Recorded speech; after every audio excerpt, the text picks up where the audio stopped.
बिस्मिल्लाहिर्रहमानिर्रहीम सुब्हानल्लाहि व बिहम्दिही सुब्हानल्लाहिल अज़ीम अल्लाहुम्मा सल्लि अला मुहम्मद व अला आलिहि व अस्हाबिहि अजमईन व बाद।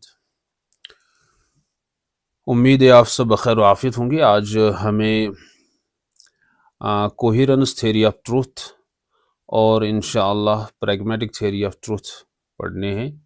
ये दो थ्योरीज़ हम इंशाअल्लाह आज कंप्लीट करने की कोशिश करेंगे। जैसा कि आप जानते हैं कि हम पिछले कई लेक्चर्स में, कई क्लासेस में JTB justified true belief, concept of truth यानी कॉन्सेप्ट ऑफ नॉलेज पढ़ रहे हैं।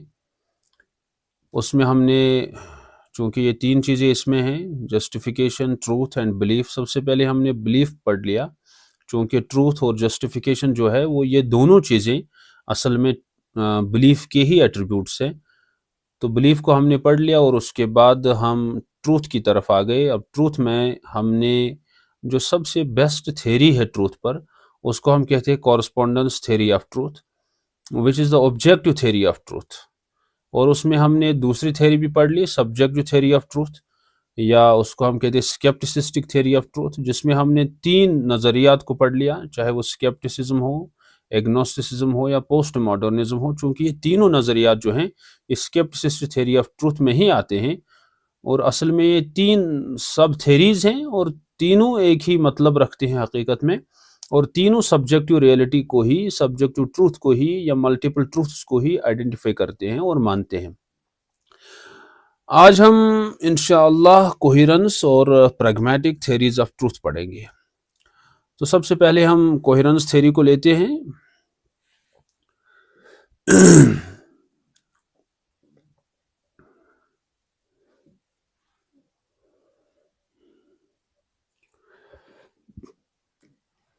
Is screen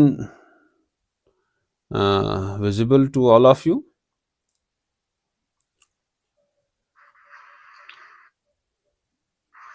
नहीं सर, नहीं आ रही।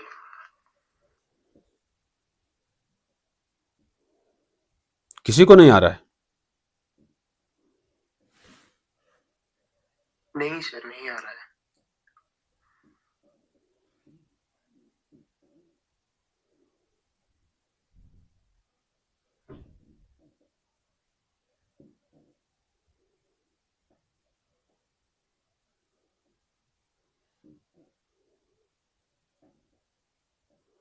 अब आ रहा है? जी बिल्कुल। चलिए ठीक है। कोहेरेंस थ्योरी, इसको हमें अच्छी तरह से समझना है। Coherence theory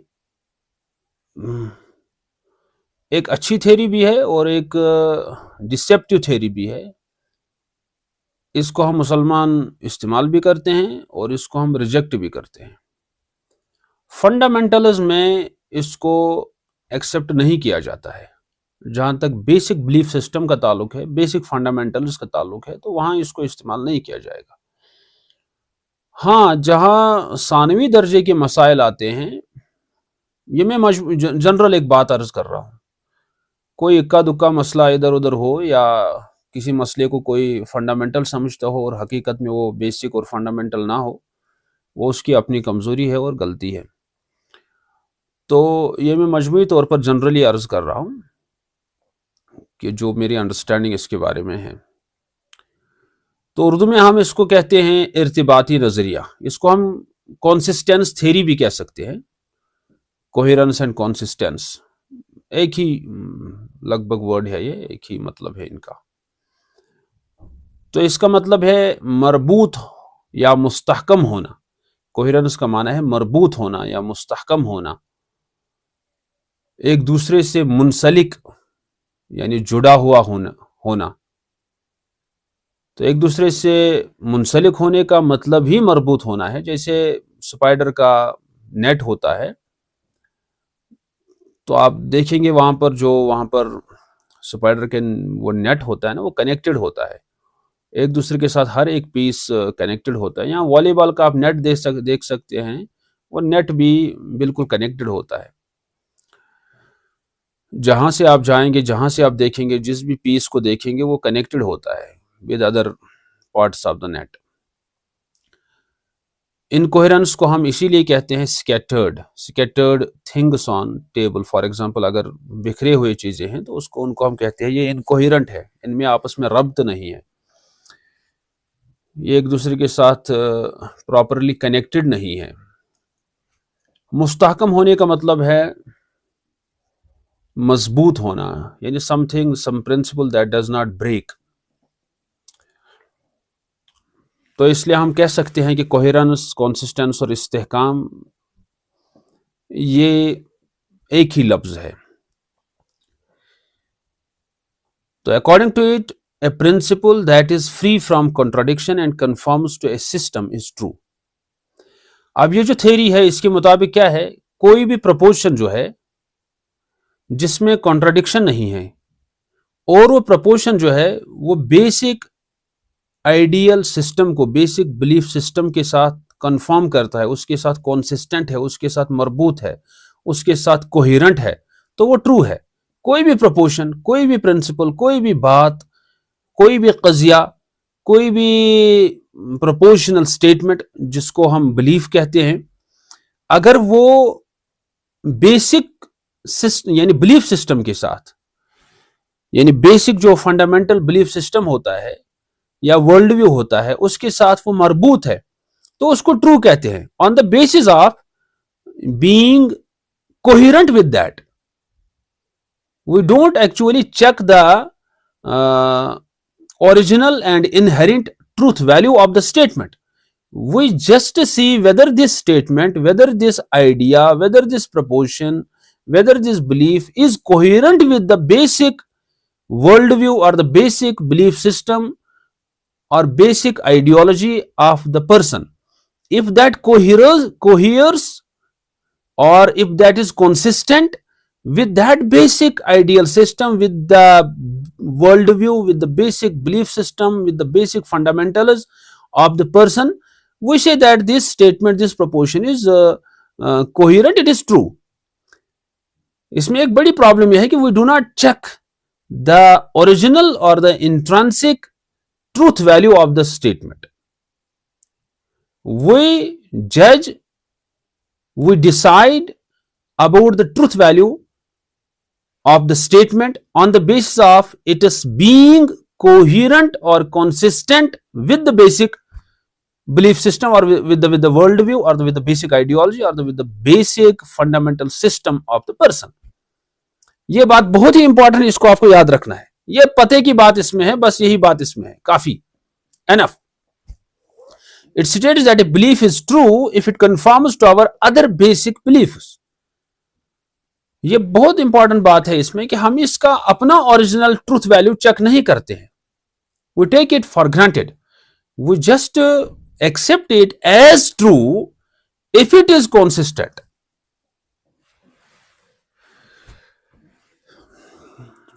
coherence theories account for the truth of a proposition as arising out of a relationship between that proposition and other propositions. ये बात, इस बात का यही मतलब है। Specifically, coherence theory of truth will claim that a proposition is true if and only if it coheres और is consistent with what. अब बहुत सारे स्कॉलर्स जो हैं, बहुत सारी जो कोहेरेंस थ्योरीज है, कोहेरेंस थ्योरी बस एक नहीं है, there are dozens of coherence theories in the market which philosophers have advocated and which different scholars, different philosophers have used at their personal levels in their books। ये कुछ यहां पर मैंने 4-5 एग्जाम्पल्स लाए हैं उनमें से। For example, one coherence theory fills this blank with the beliefs of the majority of persons in one society। That means कि अगर जो मेजॉरिटी है सोसाइटी की, majority of persons, for example जैसे उस डिबेट में ये बात आ गई थी ना, majority of Nazi Germany, majority of UNO, majority of what and what and what, क्या भला और भला, यानी मेजॉरिटी जो तय कर लेगी, majority of the people in one society, जो उनका बेसिक नजरिया होगा। अगर कोई दूसरी बात उसी नजरिए के मुताबिक है तो वो सही है, वो गलत नहीं है। अगर वो उसके साथ कोहियर करती है, उसके मुताबिक है, तो वो गलत नहीं है, वो सही है, वो ट्रूथ है। फिर another फिल्स the blank with one is own beliefs. और कुछ थेरिस्ट्स, कुछ कोहेरेंस थेरिस्ट्स कहते हैं कि जो एक इंसान के अपने जो उसके बेसिक बिलीफ्स होंगे, अगर उसके सेकेंडरी बिलीफ्स उस बेसिक बिलीफ के मुताबिक है, उसके साथ कंसिस्टेंट है, तो वो सेकेंडरी जो बिलीफ उसका है, सेकेंडरी जो प्रपोर्शन है, वो सही है, if that is consistent with his basic personal beliefs. Yet another fills it with the beliefs of the intellectuals in one society। और कुछ तो ये कहते हैं कि जो इंटेलेक्चुअल्स के बिलीफ्स होंगे, जो स्कॉलर्स के की बेसिक आइडियोलॉजी होगी, उसके साथ जो कोहियर करेगा वही ट्रू है। The major coherence theories view coherence as requiring at least logical consistency. तो अक्सर जो है ये जो कोहेरेंस थेरिस्ट्स हैं, उनके यहां they feel it with the logical consistency. वो ये देखते हैं कि जो भी नजरियात हों, उन दो नजरियात में, यानी जिसके साथ आप इसको चेक करें, चाहे वो सेकेंडरी बिलीफ हो या प्राइमरी हो, ये दोनों में लॉजिकल कंसिस्टेंसी होनी चाहिए। ये लॉजिकली एक दूसरे को कॉन्ट्राडिक्ट नहीं करने चाहिए, ये लॉजिकली एक दूसरे को कॉन्ट्राडिक्ट नहीं करने चाहिए। लॉजिकल कंट्राडिक्शन किसको हम कहते हैं?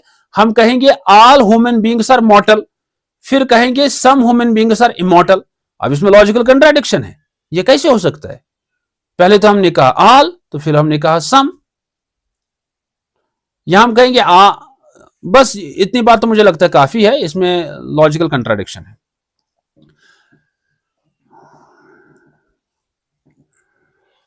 अब लॉजिकल कंट्राडिक्शन तो बहुत सारे तरीकों से हो सकती है। जैसे मंतिक में पढ़ते हैं ना, इसके लिए कई चीजें हैं। वक्त का एतबार किया जाता है, जगह का एतबार किया जाता है, सब्जेक्ट का एतबार किया जाता है, खबर यानी प्रेडिकेट का एतबार किया जाता है। बहुत सारी चीजें इसमें देखी जाती हैं।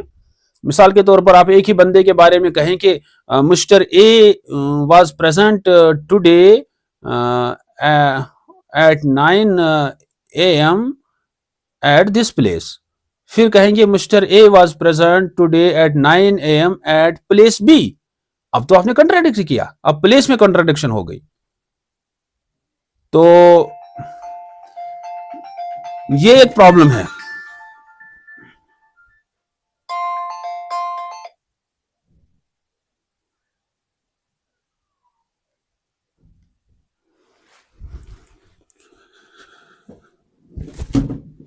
तो इसको हम कहते हैं logical contradiction. And I hope that आपको ये समझ में आया होगा, क्योंकि आप मुझे यहां वो डिटेल में मंतिक नहीं पढ़ानी है ना, लॉजिक नहीं पढ़ाना है as such. That is a different field. एक मिसाल आ गई तो आप सब्जेक्ट के एतबार से भी, ऑब्जेक्ट के एतबार से भी, आप मुख्तलिफ तरीकों से इसको, जगह के एतबार से, टाइम के एतबार से ये कॉन्ट्राडिक्शन देख सकते हैं। A more plausible version of the coherence theory states that the coherence relation is some form of entailment। ये भी एक इंटरप्रिटेशन इसकी है कि कोहेरेंस थ्योरी में हम ये देखते हैं कि जो सेकेंडरी बिलीफ हो और जो प्राइमरी बिलीफ हो, सेकेंडरी बिलीफ अगर एंटेल्ड है प्राइमरी बिलीफ में, if that is with in that, if that follows the primary belief, follows in the sense the content that is that we put in the secondary belief is already available in the primary belief in one or the other form, whether that is explicit or implicit। इसको कहते हैं हम entailment, logical entailment. यानी वो वहां पर available. जैसे deductive logic में क्या होता है, हम कहते हैं कि all human beings are mortal, mister A is a human being, therefore mister A is mortal. अब ये जो है, ये जो कंक्लूजन यहां पर है, actually it is already entailed in the premises, in the two P1 and P2। According to this version, a proportion coheres with a set of proportions, a proportion that is a secondary belief coheres with a set of proportions that are primary beliefs, we can say, if and only if it is entailed by members of the set. अब ये set theory के हिसाब से इसको explain किया गया है जो मैथमेटिक्स में हम पढ़ते हैं। अब चूंकि डिफरेंट लोगों ने इसको डिफरेंट तरह से इंटरप्रेट किया है, यूज किया है, मैथमेटिशियंस की अलग इंटरप्रिटेशन है, बाकी लोगों की अलग इंटरप्रिटेशन है, ये इसका मतलब यही है बस। And this is advocated by Spinoza, Kant, Fichte, Hegel etcetera, this theory. A person has system of beliefs. अब हम इसकी एनालिसिस पे आएंगे, तो इसकी बात जो हमें कंटेंट बताना था वो तो आ गया यहां तक। अब इसकी एनालिसिस पे आएंगे हम। ए person has system of beliefs, then he makes a statement, a proposition that is a secondary belief or a secondary idea. To analyze it for truth value, see whether it conforms to his system of beliefs or not. If it is true and if not, then it is false. Example number 1, a person knows green color. He has seen grass is green. He knows what is grass. This is his belief system. Now he makes a proposition, grass is green. Is it true? Yes, because it is according to his primary belief. It conforms to his primary belief. Now, second example. A person who lives in North Pole, he has seen only snow.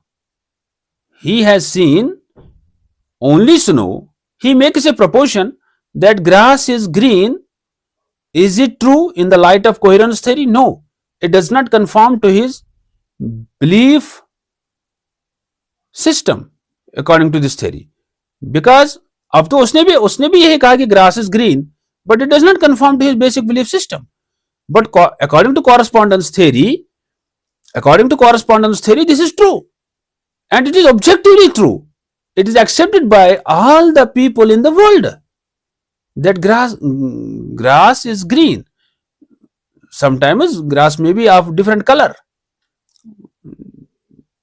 During the, we can say this, when abscisic acid is produced more and more in the plants, जैसे हमारे यहाँ होता है वो जो autumn season है, autumn season में colour change होता है इनका, ग्रासेस का।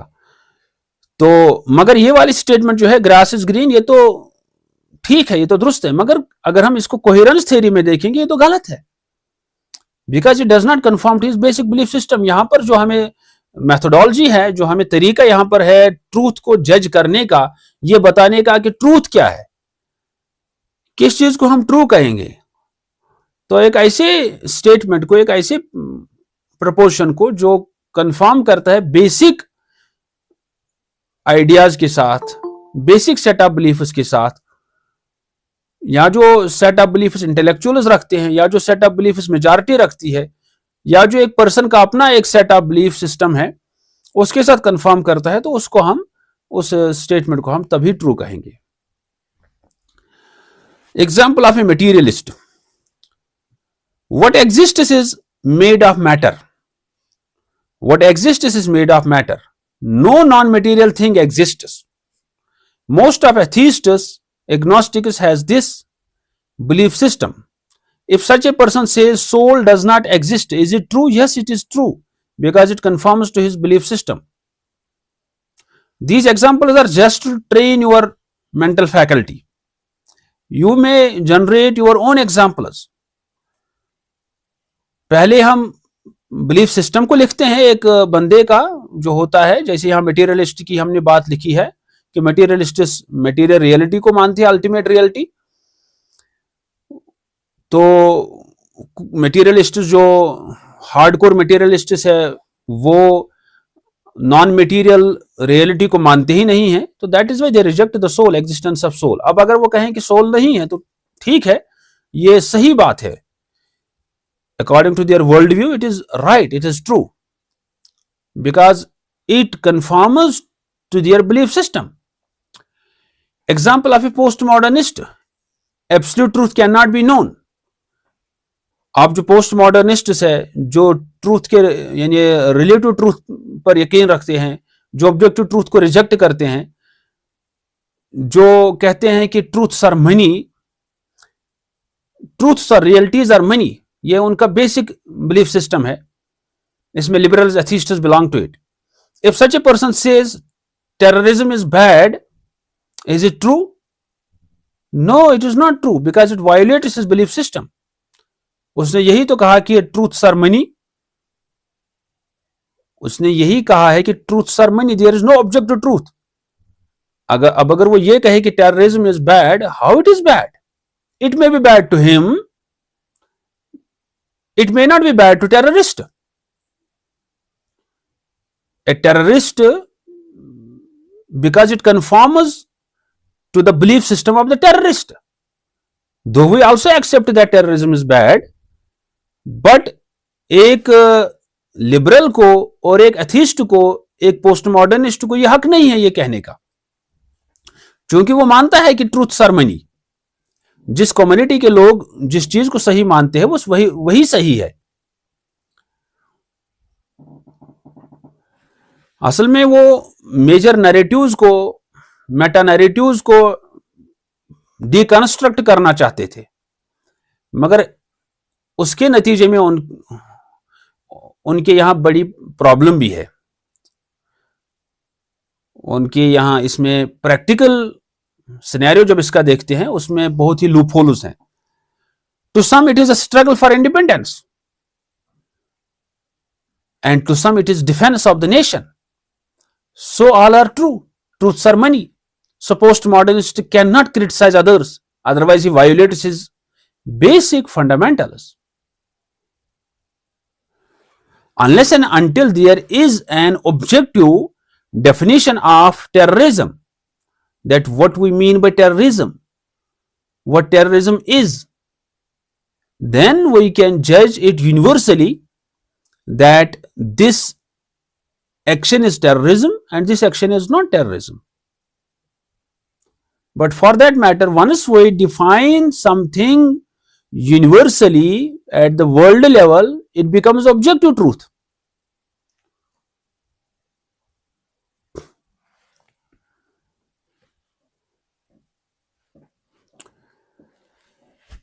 Now coming to the objections.